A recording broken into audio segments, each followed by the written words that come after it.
মাটির এই ধরা তলে কার হুকুমে এলে খেলা তোর সঙ্গ হলে যেতে হবে গো চলে। মাটির এই ধরা তলে কার হুকুমে এলে খেলা তোর সঙ্গ হলে যেতে হবে গো চলে। মাটির এই ধরা তলে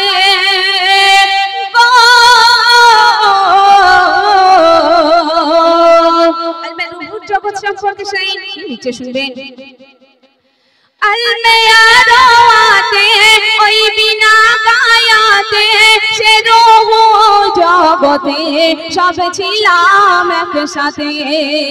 আজ আমি প্রভু কিনা শুধাই ওই রবানা আমার হুকুম বিনা মেলে না খানা পিনা গো।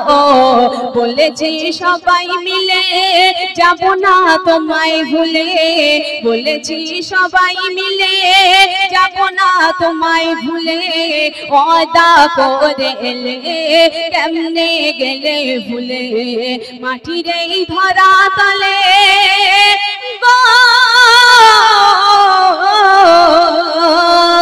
আদি পিতা আদম ও মা হাওয়া আল্লাহ পাক বলেছে যে ওই জান্নাতের বাগানে সবকিছুই পাবে, কিন্তু ভুল করে গন্ধম ফুল খাবে না।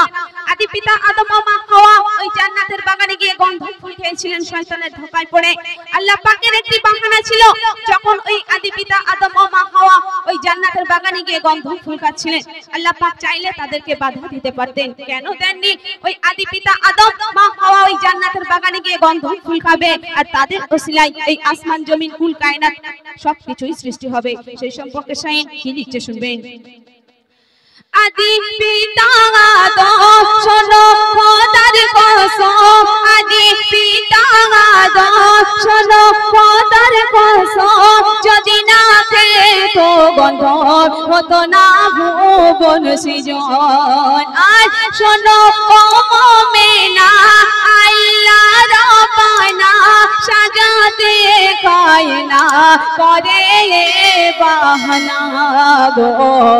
আদমের একটি ভুলে জান্নাতি পোশাক খুলে, আদমের একটি ভুলে জান্নাতি পোশাক খুলে দিল এই ধরা তলে। মাটির এই ধরা তলে গো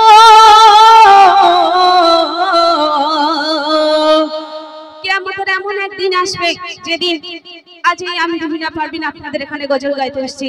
এমন তো হতে পারে আজকে আমার মৌত হতে পারে, কিন্তু এই কিয়ামতের এমন একটি দিন আসবে যে যখন সবাই মরে যাবে, এই দুনিয়ার বুকে এমন কেউ থাকবে না যে ওই মসজিদের মাইকে আজান এলান করবে যে অমুক জন মাইয়াত মরে গিয়েছে।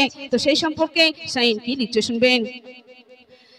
যেদিন যাবে রে প্রাণ শুধু হবে এলান, যেদিন যাবে রে প্রাণ শুধু হবে এলান, যে বিধির বিধান কেউ দেবে না জান। আজ সবাই ঘরে এলে আধার ঘরের কোণে, সবাই ঘরে এলে আধার ঘরের কোণে, সাদা এক বসনে থেকে তোর বদলে গো।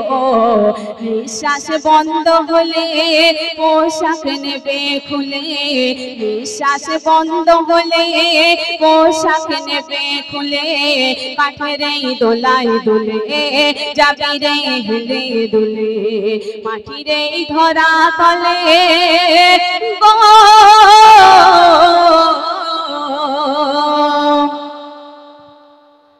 আল্লাহ পাক যখন এই দুনিয়া থেকে সকলকে বিদায় দেবে, যেদিন এই দুনিয়ার বুকে আমরা যদি কোনো গুনাহ করি, কারোর থেকে যদি কোনো গুনাহ করি তাকে মাফ চাইলে কিন্তু দুনিয়ার বুকে মাফ হয়ে যাবে। এমনকি কারোর থেকে যদি কোনো ঋণ করি, সে যদি ঋণ শোধ করে দেয় ওই কাল কিয়ামতের হাসরের ময়দানে কিন্তু শোধ হয়ে যাবে। এই দুনিয়ার বুকে আমরা এমন একটি ঋণ রেখে যাব, ওই কাল কিয়ামতের হাসরের ময়দানে পর্যন্ত আমাদেরকে রেহাই দেবে না, সেটা হলো মায়ের দুধের ঋণ। তো শেষ কথায় কবি কি লিখতে শুনবেন।